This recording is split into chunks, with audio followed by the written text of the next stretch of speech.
সুপ্রিয় দর্শক, আমি আফজাল হোসেন, স্বাগত জানাচ্ছি সম্পাদকীয়তে। জাতীয় নাগরিক পার্টির আহ্বায়ক নাহিদ ইসলাম বলেছেন, যারা হত্যার রাজনীতি করে ক্ষমতায় যেতে চায় তাদের কাছে দেশের মানুষ নিরাপদ নয়। মানুষ নিরাপদ কেবল 11 দলীয় জোটের কাছে। জামায়াতের আমির শফিকুর রহমানের ভাষ্য, ক্ষমতায় যাওয়ার আগেই যারা অপকর্মে জড়িয়েছে তাদের হাতে দেশ নিরাপদ নয়। পাল্টা জবাব বিএনপি মহাসচিব মির্জা ফখরুল ইসলাম আলমগীরের। তার মন্তব্য, যারা স্বাধীনতাকে বিশ্বাস করে না তাদের হাতে দেশ নিরাপদ নয়। এমন পাল্টাপাল্টি যুক্তি আর আগামীর চ্যালেঞ্জ নিয়ে আমাদের আজকের সম্পাদকীয় কার হাতে নিরাপদ বাংলাদেশ। আর এসব নিয়ে কথা বলতে আমাদের স্টুডিওতে উপস্থিত আছেন মাসুদ কামাল, সিনিয়র সাংবাদিক, এবং গোলাম মামলা রনি, রাজনৈতিক বিশ্লেষক। দর্শক, আপনারা এই আলোচনায় অংশ নিতে পারেন, এজন্য আপনাদের ফোন করতে হবে টেলিভিশনে দেখার নম্বরে, এছাড়া ফেসবুকের মাধ্যমেও আপনাদের মন্তব্য পাঠাতে পারেন। আলোচনা শুরুতেই জানিয়ে দেব এখনকার প্রধান শিরোনাম। গণভোটে হ্যাঁ পক্ষে ভোট দেওয়ার আহ্বান তারেক রহমানের। রংপুরে নির্বাচনী জনসভায় জুলাই শহীদের ত্যাগকে মূল্যায়নের প্রতিশ্রুতি। জিয়ারত করলেন শহীদ আবু সাইদের কবর।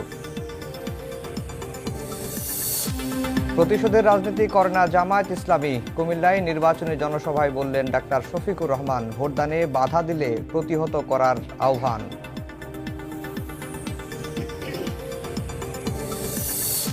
দেশের 47% মানুষ মনে করে বিএনপি চেয়ারম্যান তারেক রহমান হচ্ছেন প্রধানমন্ত্রী, আর 22% ভোটারের পছন্দ জামায়াত আমির ডাক্তার শফিকুর রহমানকে। ইনোভেশনের জরিপ। 16 বছরের ভোটার, নারীদের আলাদা বাস, বাড়ি ভাড়া, নীতিমালা সহ 36 দফা ইশতেহার এনসিপির। 11 দলের মতাদর্শে ভিন্নতা থাকলেও অংশীদারিত্বের ভিত্তিতেই বাস্তবায়নের প্রতিশ্রুতি। এবং নগরে গঞ্জে প্রচারণার ব্যস্ততা। ছুটির দিনে জমজমাট গণসংযোগ, প্রতিশ্রুতির ফুলঝুরি নিয়ে ভোটারের দ্বারে দ্বারে প্রার্থীরা। ভোটের পরিবেশ নিয়ে পাল্টাপাল্টি অভিযোগ। দর্শক, শিরোনাম শুনছিলেন। আমরা আজকের আলোচনার বিষয় দিয়েছি কার হাতে নিরাপদ বাংলাদেশ। মাসুদ কামাল ভাই, এই কার হাতে নিরাপদ বাংলাদেশ নিয়ে আজকে জামায়াতের আমির, এনসিপির আহ্বায়ক এবং বিএনপির মহাসচিব মির্জা ফখরুল ইসলাম আলমগীর কথা বলেছেন। নাহিদ ইসলাম যেটি বলেছেন যে মানুষ কেবল 11 দলীয় জোটের কাছে নিরাপদ, আর জামাত ইসলামের আমির শফিকুর রহমান বলছেন যে ক্ষমতায় যাওয়ার আগেই যারা অপকর্মে জড়িয়েছে তাদের হাতে দেশ নিরাপদ নয়। বিএনপির মহাসচিব এর জবাব দিয়েছেন, যারা স্বাধীনতাকে বিশ্বাস করে না তাদের হাতে দেশ নিরাপদ নয়। এখন আপনার কাছে প্রশ্ন, তাহলে এই তিনটা দলই তো বলছে যে কেউ কারোর হাতে দেশ নিরাপদ নয়, তাহলে আমরা বাংলাদেশ কার হাতে নিরাপদ?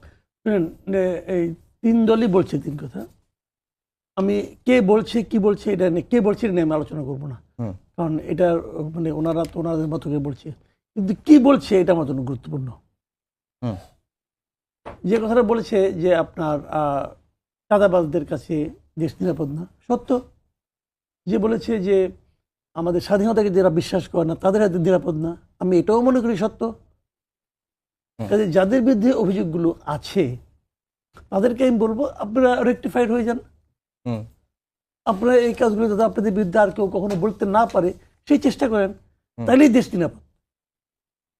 যাদের বিরুদ্ধে অভিযোগ উঠছে তারা যদি সেই কাজগুলো, অভিযোগগুলি সত্য হয়, তাহলে তারা সেখান থেকে যদি বেরিয়ে আসা তো সম্ভব, মানুষের পক্ষে সম্ভব। স্বাধীনতার বিরুদ্ধে তাদের বলছে তোমার ভূমিকা স্বাধীনতার যুদ্ধে ভালো ছিল না, তোমার বলুক আমি ভালো ছিল না, আমি মানি ভুল করছি, মানুষ ছিলাম, মানুষ মাত্রে ভুল হতে পারে, আমারও ভুল হয়েছে, আমি এখন স্বাধীনতার পক্ষে থাকবো, যা করছি ভুল করছি, ক্ষমা চাই, শেষ হয়ে গেল, দেশ নিরাপদ। আর যারা চাঁদাবাজি করছে তাদের যদি অভিযোগ সত্য হয় তারা বলুক আমাদের বিরুদ্ধে অভিযোগ করছে, আমরা চাঁদাবাজদের বিরুদ্ধে ব্যবস্থা নিয়েছি, আরও নেব, ভবিষ্যতেও নেব, এবং আমরা মনে করি যদি নিয়ে থাকি আমরা ক্ষমা চাই, হয়ে গেল। কিন্তু অস্বীকার করার মধ্যে কিন্তু কোনো বাহাদুরি নাই। আপনি যে অস্বীকার করছেন, আমি একটা উদাহরণ দিয়ে বলি আপনাকে। জামাত বলল না আমরা স্বাধীনতা যুদ্ধের সময় আমরা কোনো খারাপ কাজ করি নাই, ভারত আমাদের দেশটাকে ভাঙার ষড়যন্ত্র করছিল, আমরা সেই ষড়যন্ত্রের বিরুদ্ধে লড়াই করেছি, বলতে পারে। এটা মিয়া গোলাম পরোয়ার বলছে, কিন্তু যদি বলে এই ব্যাখ্যা তো আমার কাছে গ্রহণযোগ্য নাও হতে পারে, ব্যক্তিগতভাবে আমার কাছে ব্যাখ্যা গ্রহণযোগ্য না, তো আমি তো ওনাকে পছন্দ করবো না। আবার বিএনপি যদি বলে যে আমরা কোনো চাঁদাবাজি আমাদের দলের প্লাবন করে নাই, অথবা আমাদের নামধারী কেউ করে নাই, যেটা বলে যে না যা বলা হচ্ছে এটা ফালতু কথা, মিথ্যা কথা, এটাও আমি বিশ্বাস করবো না, কারণ আমরা তো দেখেছি কি হয়েছে। কাজে আমার কথা হলো কি, অন্যকে আক্রমণ করে নিজের কৃতকর্মকে আপনি করতে পারবেন না, নিষ্পাপ বানাতে পারবেন না। হুম। বরঞ্চ যদি কেউ আপনাকে দেখিয়ে দেয় যে এই অন্যায় কাজটা আপনার দলের মধ্যে হচ্ছে অথবা আপনার মধ্যে হচ্ছে অথবা আপনার নাম নিয়ে কেউ করছে, সেটাকে আপনি সমাধানের চেষ্টা করেন, সেটাকে আপনি ম্যানেজ করার চেষ্টা করেন। হুম। এটা হলো কি আমার জন্য একজন দর্শক হিসেবে, একজন সাধারণ মানুষ হিসেবে, একজন ভোটার হিসেবে, নাগরিক হিসেবে এটা হলো আমার কাম্য। আমি বলি যে অন্যের বিরুদ্ধে যত অভিযোগ আছে অন্য আপনার প্রতিপক্ষের বিরুদ্ধে আপনি উচ্চারণ করেন, এবং যার বিরুদ্ধে উচ্চারণ করলেন তার প্রতি অনুরোধ এগুলো শুনেন, জাজ করেন, যদি মনে করেন যে এটা আমার জন্য প্রযোজ্য আপনি সেটা সমাধান করেন, হয়ে গেল। ভুল তো হতেই পারে। হুম। স্বাধীনতা যুদ্ধের সময় আপনি শয়তানি, দুষ্টামি, ইত্রামি করতেই পারেন, যদি করে থাকেন স্বীকার করেন না ভাই। স্বীকার না কইরা আপনি আমার কাছে ভালোবাসা হইতে পারবেন না। আপনি যতই মুখে মুখে বলেন আমি করি নাই, ভারত করছিল, ভারতকে থামাইতে গেছিলাম, এটা যতই আপনি বলবেন ততই আপনার প্রতি আমার বিদ্বেষটা বাড়তে থাকবে। আচ্ছা, রনি ভাই, একই প্রশ্ন যে তিনটি দলের প্রধান, বিএনপির মহাসচিবও একটি কথা বলেছেন, নাহিদুল ইসলাম একটা কথা বলেছেন, শফিকুর রহমান একটা কথা বলেছেন। একই প্রশ্ন যে কার হাতে তাহলে আগামীর বাংলাদেশ নিরাপদ? ওনাদের হাতেই নিরাপদ। এখানে হলো আমরা যারা সাধারণ জনগণ, আমাদের তো বিকল্প নাই। হুম। এখানে আপনি যান, মাসুদ ভাই যান, বা আমি যাই, আমরা যত ভালো কথাই বলি না কেন, জনগণ তো আমাদেরকে দেখার জন্য, তারেক রহমান সাহেবকে দেখার জন্য যত লোক আসেন, মানে তার কোটি ভাগের, লক্ষ ভাগের এক ভাগও আমাদের কাছে আসবে না। শফিকুর রহমান সাহেব যত কথাই বলি না কেন, তার জন্যই তো লোকজন আসছে। হুম। তো এই সময়টাতে কত মানুষ কতভাবে চেষ্টা করছে, ফলে মানে তাদের হাতে দেশটা নিরাপদ। আমরা শুধু যেটা বলতে পারি যে আল্লাহ তাদেরকে হেদায়েত দান করুন, তাদের বুদ্ধি বাড়িয়ে দিন, এবং বিবেক বলতে যে জিনিসটি তাদের শরীরে আছে ওটা যেন মানুষের মতো কাজ করে, হুম। মানে অন্য কোনো প্রাণীর মতো। এখন তো ডক্টর মোহাম্মদ ইউনূস সাহেব একটা ঝামেলায় ফেলে দিয়েছেন। উনি সকল প্রাণীকে একই গোত্রভুক্ত করে ফেলেছেন। হুম। আমরাও প্রাণী, পশুও প্রাণী, কোনো ভেদাভেদ নেই। তো কাজেই আমি মনে করি যে সরকার আর রাষ্ট্র আমাদেরকে যতই সমতা আনার চেষ্টা করুক না কেন, মানুষ মানুষই, আশরাফুল মাখলুকাত। আবার মানুষের মধ্যে যারা রাজনীতি করবেন তারা সবচেয়ে শ্রেষ্ঠতম যে গোষ্ঠীটি রয়েছেন, শিক্ষা দীক্ষায়, মান মর্যাদায়, শক্তি সামর্থ্যে, তারাই রাজা হবেন, হুম। নেতা হবেন।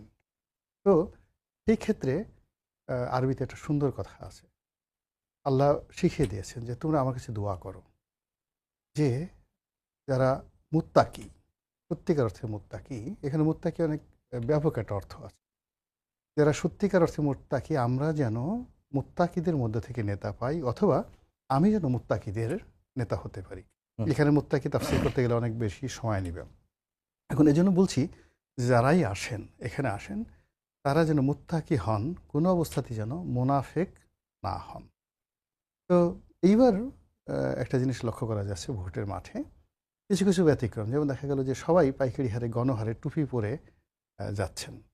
তো বিএনপি যারা শীর্ষ নেতৃবৃন্দ, তাদের অনেকের মধ্যে দেখা গেল যে তারা অনেকে টুপি পরেন নাই।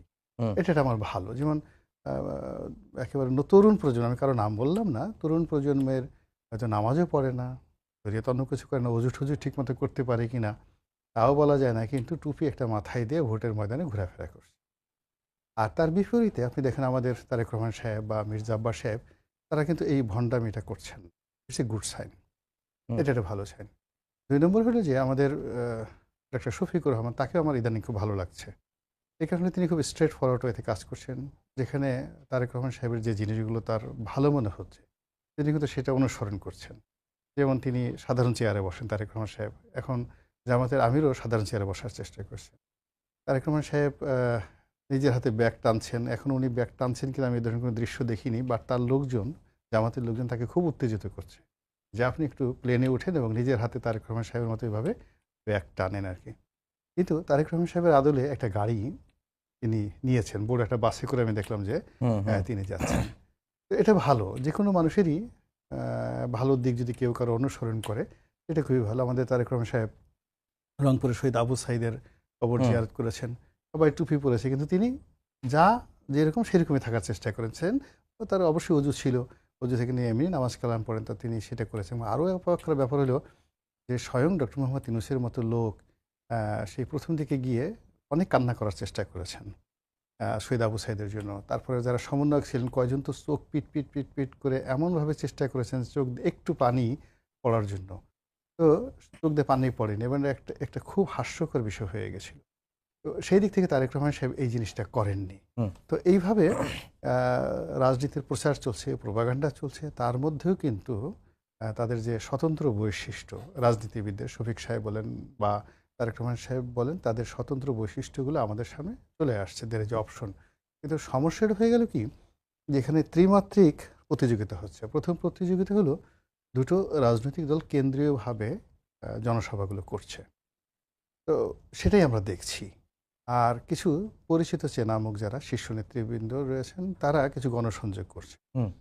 কিন্তু ইন অ্যাভারেজে ভোটের মাঠের যে উত্তাপ 10 দিন আগে যেভাবে হওয়া উচিত, সাধারণ মানুষের অংশগ্রহণ থেকে শুরু করে মাঠে ময়দানে যে তাপ এবং উত্তাপ, তারপরে যে আগ্রহ, উদ্দীপনা, ইন্টারেকশন, এটা আমরা যেভাবে দেখেছি ইতিপূর্বে, এমনকি আওয়ামী লীগ যে তিনটি বিতর্কিত নির্বাচন করেছে, সেই সময়টাতে যেটা দেখেছি সেটা এখন দেখতে পাচ্ছি না।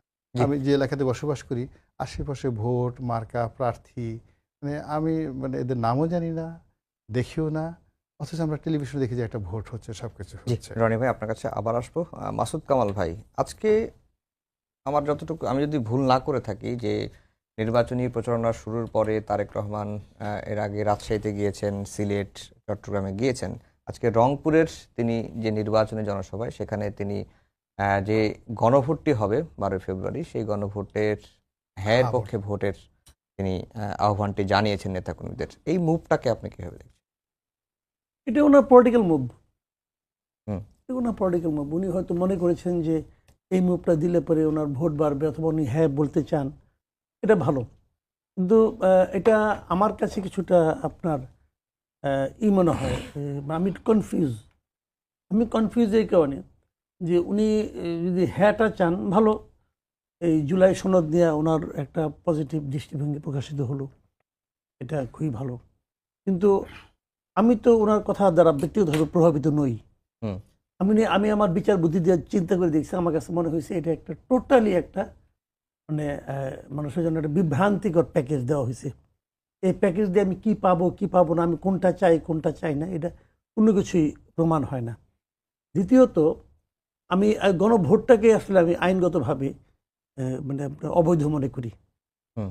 অবৈধ মনে করি এই কারণে যে আমি কতগুলি জিনিস, অবৈধ একটা কাজের জন্য সরকার কিছু দণ্ডনীয় অপরাধ করার জন্য দেশের সমস্ত সরকারি কর্মকর্তা কর্মচারীদেরকে প্ররোচিত করেছে। হুম। কারণ তারা তো এটা করতে পারে না, এটা তো ইলেকশন কমিশন নিজেই বলেছে যে এটা দণ্ডনীয় আরপিওর 86 নম্বর ধারা অনুযায়ী দণ্ডনীয় অপরাধ।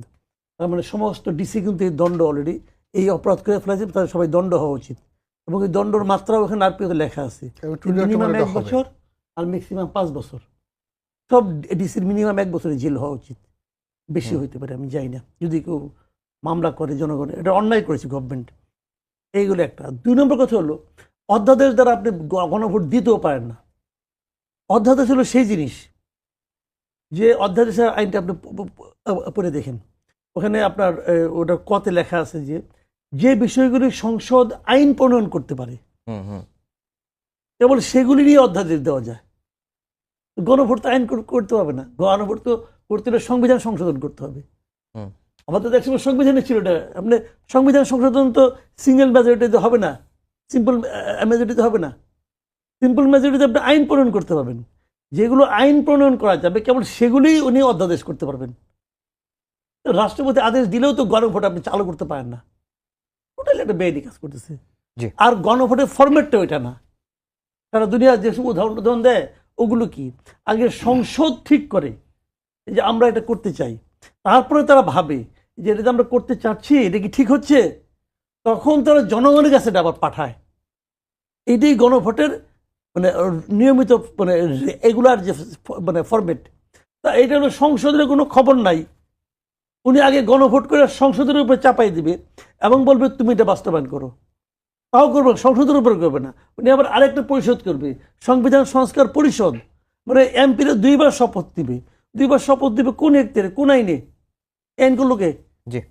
কাজে এটা একটা উদ্ভট জিনিস। এটার মধ্যে তারেক রহমান সাহেব সমর্থন কেন দিয়েছেন, এটা উনার ব্যাপার, উনার নিশ্চয়ই রাজনৈতিক প্রজ্ঞা অনেক শার্প, উনি বুঝতে পারবেন, আমি ভাই বুঝি না।